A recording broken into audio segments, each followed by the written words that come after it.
A primeira coisa que eu falo do jogo, a gente muito decepcionado, o time jogou mal. Em relação ao Yuri Alberto Asvaez, é uma coisa natural que acontece, e o Yuri é um jogador já, embora tenha pouca idade, experiente, demonstrou, pelo menos que eu saiba, para mim, algum desejo de sair, pelo contrário, o interesse do clube, e também o Memphis também demonstrou interesse na permanência, então a gente espera que as coisas... Boa noite, Diniz aqui, Gabriel Oliveira do GE da Globo. Queria que você falasse desse resultado de hoje, analisasse o jogo, por favor, e o que o desempenho de hoje te preocupa, te acende de alerta de alguma maneira. Obrigado. Primeiramente, boa noite. A primeira coisa que eu falo do jogo, a gente muito decepcionado, o time jogou mal. E nisso, o treinador, quando o time joga mal assim, obviamente é o principal responsável. A gente jogou de uma maneira muito acelerada, com muita pressa no primeiro tempo. A gente tinha... O jogo era um jogo para a gente cadenciar e acelerar na hora certa. Então a gente jogou muito passe e a bem da verdade é que eles também não criaram quase nada. E você fala assim, o que me preocupa, não é uma coisa que questão de preocupar, eu me preocuparia se isso fosse uma rotina do time. Né? Obviamente que eu não gostei do que aconteceu. E no fundo eu quero aproveitar esse jogo para ser uma chance da gente melhorar coisas que a gente precisa melhorar. Né? O time deles também teve um mérito grande, porque eles foram muito dedicados na marcação. Eles queriam jogar apostando naquilo, então o plano do Platense deu muito certo. Eles apostaram num jogo de uma ou outra transição que eles podiam fazer e uma bola parada, que aconteceu o primeiro escanteio, não sei nem se tiveram outro escanteio, talvez mais um. E a gente teve a infelicidade do pênalti e depois no segundo gol. O time tentou no segundo tempo, de alguma maneira melhorou um pouco a evolução para criar um pouco mais de chance de gol, mas foi muito insuficiente e aquém daquilo que a gente deveria ter produzido. Aqui, Diniz, Janice de Castro, Paramount Plus. Havia uma expectativa em cima do Memphis titular hoje. Eu queria que você analisasse o desempenho do holandês e também eu queria saber como que você recebeu as vaias da torcida para o Yuri Alberto. Em relação ao Memphis, era o momento dele, a gente preparou ele para iniciar a partida, então era um consenso dentro do clube também com ele, que era um jogo importante para ele iniciar. E era meio natural também que ele sentisse, depois de 2 meses, a falta de ritmo de jogo, que foi o que aconteceu. E um jogo muito difícil, que o time também estava errando muita coisa que não estava errando até então. Então dificultou um pouco também para ele conseguir ter um desempenho melhor. Mas o importante foi que ele conseguiu ter minutagem no jogo passado e hoje também conseguiu jogar, fisicamente se sentiu bem e nesse sentido foi positivo. Em relação ao Yuri Alberto Asvaez, é uma coisa natural que acontece e o Yuri é um jogador já, embora tenha pouca idade, experiente, muito vivido, começou muito cedo no Santos e então tem casca suficiente para suportar e saber que é uma coisa normal pelos últimos acontecimentos, era uma coisa que podia acontecer e eu sei que ele vai sair mais forte disso. Eu sei que ele tem um carinho enorme pelo Corinthians e também sei que a torcida tem um carinho enorme por ele. Então é uma coisa que vai se ajustar de novo para as coisas andarem no bom termo. Diniz, tudo bem aqui no meio? Marco Belo, Rádio TMC, aqui. Até em cima dessa questão do Yuri que você falou, hoje você tem diversos jogadores no seu time que estão ou em má fase ou mal psicologicamente, ou pelo menos a torcida está reclamando desses jogadores. Um é o Yuri, por causa daquelas falas dele, né, de que ia sair e hoje saiu vaiado. O Alan saiu vaiado hoje, mas eu acho que tem mais a ver com a jogada anterior, né, que ele tinha empurrado o jogador do adversário. O André, pós não venda, depois que ele não foi vendido, o torcedor começou a pegar no pé e também muita gente falando que ele piorou o jeito dele jogar. E o Hugo Souza também, um 2026 muito diferente dos outros anos e hoje ele falhou nos 2 lances. Você acha que com tantos jogadores assim, como eu disse, ou em uma fase, ou psicologicamente, ou tecnicamente, isso acaba mexendo com os demais jogadores da equipe? Porque pareceu hoje, a impressão que deu é que os outros jogadores também entraram nessa questão psicológica, ou muito nervosismo, ou apatia. Isso mexe com os outros jogadores? Então, eu acho que hoje teve mais nervosismo e pressa, afobação do que apatia. O time não foi apático em nenhum momento. O time foi muito acelerado até demais, sabe? Que seria o oposto da apatia, mas eu concordo quando você fala que o time foi afobado. Em relação aos jogadores, quando eu cheguei aqui, momentos diferentes. O Alan, na Curitiba passada, ele foi elogiado por alguns de vocês. Então, assim, hoje, pontualmente, aconteceu de ser vaiado. E também, quando a gente joga em time do tamanho do Corinthians, uma coisa que o jogador sabe suportar. O Alan é um jogador experiente, jogou no Atlético, jogou no Fluminense, jogou no Corinthians e está agora no Corinthians e sabe suportar isso. Eu acho que tem a ver com o lance da expulsão contra o Fluminense, aquele empurrão que ele deu, como você mesmo disse. O Hugo nos salvou lá contra a Platense. O jogo de gol de 2-0, ele fez 2 defesas monumentais. E hoje, pontualmente, assim, aconteceu. Mas ele também é um jogador que tem muito serviço prestado aqui no Corinthians. E o Hugo, em nenhum momento, ele demonstrou, pelo menos que eu saiba, para mim, algum desejo de sair. Pelo contrário. É um jogador muito identificado com a torcida, como o André também tem identificação com a torcida.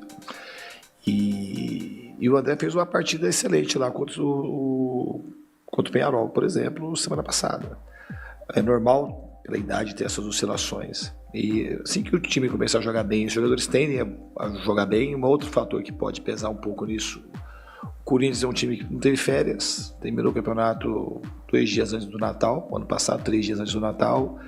Como em janeiro já estava voltando para poder iniciar a competição, então vem nessa batida muito forte. Eu acho que esse período de folga para esse elenco, acho que ele vai ser muito bom para poder baixar um pouco e a gente voltar mais forte depois, sendo obviamente que a gente tem um compromisso muito importante que é contra o Grêmio no sábado. Diniz aqui, Bismarck Rodrigues, da Rádio Coringão. Gostaria de saber o quanto te incomoda o Corinthians, que muitas vezes até chega próximo da área e finaliza pouco, né? Teve até uma jogada do Zaccaria que ele sai na frente, parece que ele tenta um passe em profundidade. O Caio César muitas vezes conseguia se liberar e não finalizava. O quanto te incomoda o Corinthians, que finaliza tão pouco, e é um time que também perdeu, parece que, o poder de fazer gols nas últimas partidas. Obrigado. Então eu acho que hoje a gente poderia ter finalizado mais, eu concordo com a tua análise, mas eu acho que a gente melhorou. Assim, se você pegar o jogo do Atlético, a gente finalizou acho que mais de 20 vezes, eu acho que com o Peñarol. Então assim, o time tem finalizado mais, e hoje podia ter finalizado mais. Esse time é o Platense, tem como uma característica principal se defender muito bem. É o time que oferece menos finalizações aos adversários. A média de finalizações que eles oferecem na competição é 6 por jogo. Lá, por exemplo, contra eles, nós finalizamos 6 vezes, só fizemos 2 gols. Hoje a gente finalizou 12, teve muito mais posse e não conseguimos fazer gol. Então, em relação à Platense, do que em relação a esse time de jogar contra eles, a gente finalizou mais que o dobro do que a média que eles têm no campeonato. Então, considerando, relativizando, é um número ruim. Enquanto o Atlético Mineiro, também a gente teve um número de finalizações, foi 12 também, acho que contra o Uruguai, contra o Peñarol, que acho que foi 20 finalizações. É uma coisa que a gente está trabalhando, para a gente terminar mais as jogadas. Eu acho que é um ponto que a gente tem que melhorar mais ainda. Concordo com você, mas eu vejo uma melhora nesse sentido. E a gente só vai fazer o gol finalizando. Quando tem um número importante de finalizações ou chances claras criadas, às vezes, mesmo que não saia o gol, é um dado que você sabe que está ficando próximo de conseguir fazer os gols que todo mundo quer e garantir mais vitórias. Bruno Milhões, Rádio Bandeirantes. Você comentou há pouco sobre as oscilações de alguns jogadores, em especial do Hugo. Pergunta muito rápida, você acredita que esse jogo abaixo e algumas partidas de desempenho um pouco abaixo ainda podem ter relação com a não convocação em um quesito psicológico nas suas conversas com ele? E aproveitando só mais uma, você acredita e já sabe se o jogo aqui hoje foi uma despedida ou não do Depay com a camisa do Corinthians?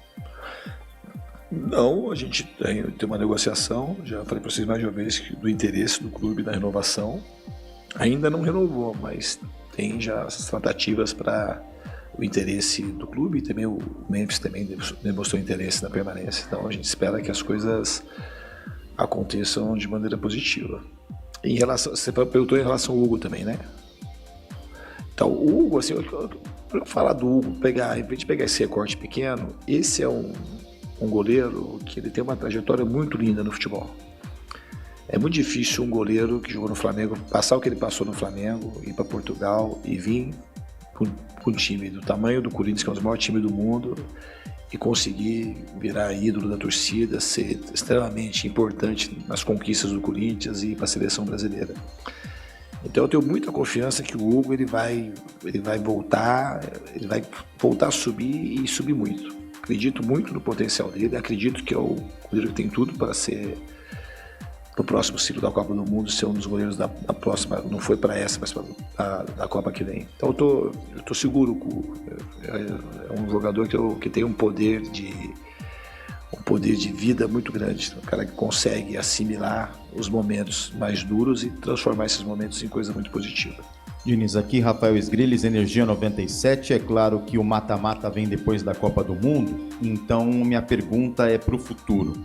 Quantas peças, quantos jogadores o Corinthians precisa hoje ir no mercado para contratar? Mas para contratar tem que derrubar o transfer ban.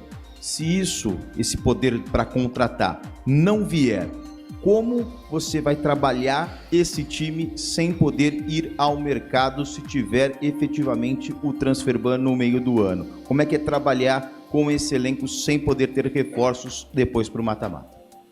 Eu não vou desdizer o que eu disse em Curitiba passada, né? Porque a gente perdeu o jogo, que eu vou mudar a opinião. Eu acho que a gente tem um elenco muito bom. Obviamente que 1, 2, 3 contratações pontuais que a gente tem conversado, e se a gente conseguir fazer seria bom, mas o maior prêmio para o Corinthians nessa janela é a preservação do elenco.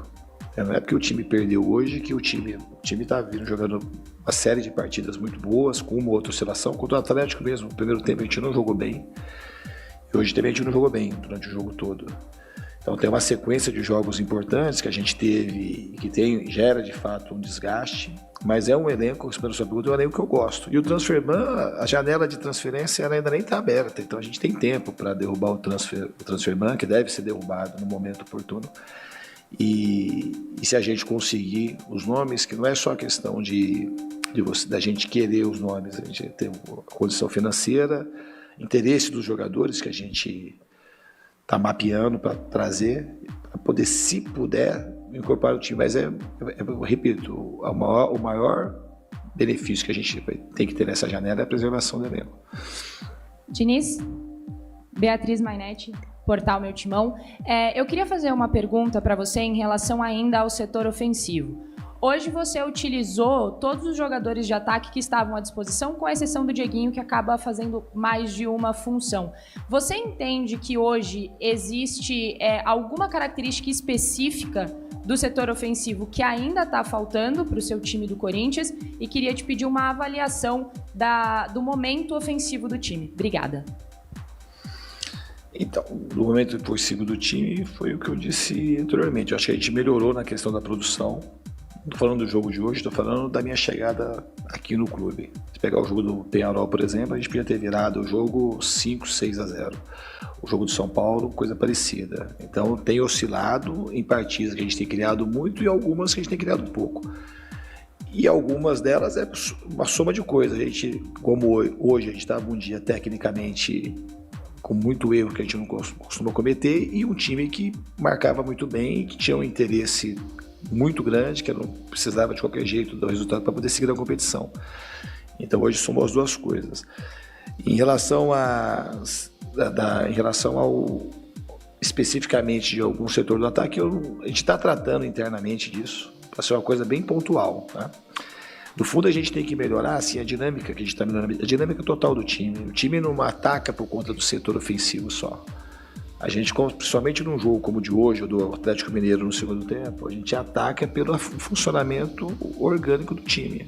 Não é só os atacantes. Como a gente não defende bem, o time tem defendido muito bem por conta da linha de 4 e do volante, ou dos volantes. A gente defende bem porque todo mundo se dedica na marcação. Então é uma construção coletiva, é uma coisa que a gente tem trabalhado e, repito, a gente está evoluindo e espero muito que com a parada da Copa a gente coletivamente consiga evoluir bastante. Boa noite, Diniz. Lucas Barreiros, Central do Timão.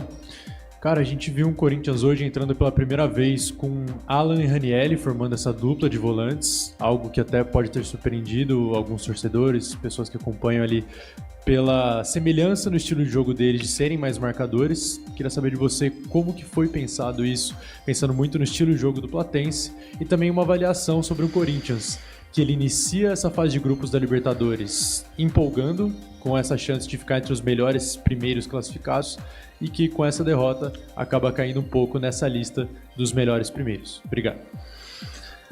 A escolha do Alan e do Ranieri, que da minha avaliação, os dois estavam jogando bem constantemente.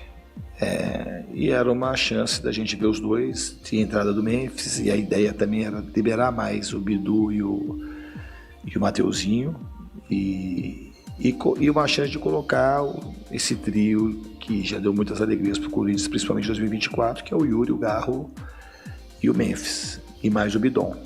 Então, mas eu não posso falar que foi isso que deu errado. Isso seria muito simplista. E também, se fosse só isso, no segundo tempo teria que ter jogado infinitamente melhor do que jogou no primeiro tempo.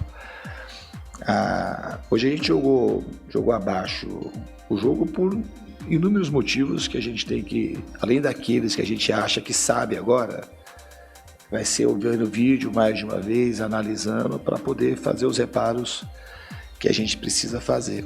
A outra pergunta, o que era? Sobre essa queda entre os primeiros... Não, isso não é uma coisa preocupante, é uma coisa que acontece. Hoje, isso foi determinante pelo resultado do jogo de hoje. Obviamente que a gente queria vencer e terminar entre os primeiros, principalmente pelo fato de poder sempre decidir aqui, que pra gente era uma coisa que todo mundo queria. Mas vamos ver como é que acontece. Quando eu tive no Fluminense e a gente ganhou a Libertadores 2023, o time classificou com 10 pontos. Tendo que empatar, começou muito bem também, tendo que empatar o último jogo contra o Sport Cristal em casa para garantir a classificação. Então a gente decidiu mais fora do que em casa. Então é uma coisa que isso não é uma coisa que a gente gostaria, mas não é uma coisa determinante, né? Então, o importante é a gente estar classificado em primeiro. Em relação a isso, o jogo já passou, agora é pensar para frente. A gente tem que pensar agora no Grêmio. Gustavo Forte, Identidade Corintiana.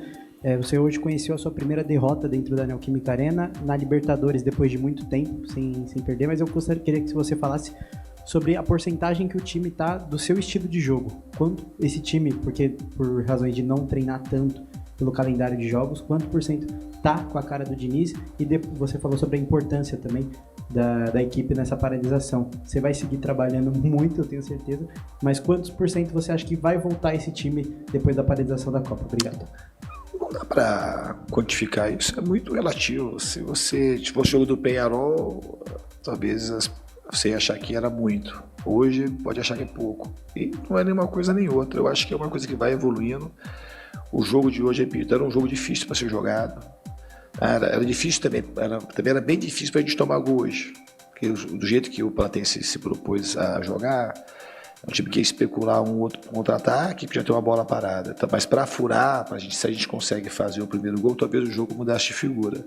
Então é uma partida difícil de jogar. Em relação a isso, o Platense nos dá uma chance, pelo que aconteceu no jogo, de aprimorar bastante coisa que a gente teve dificuldade hoje.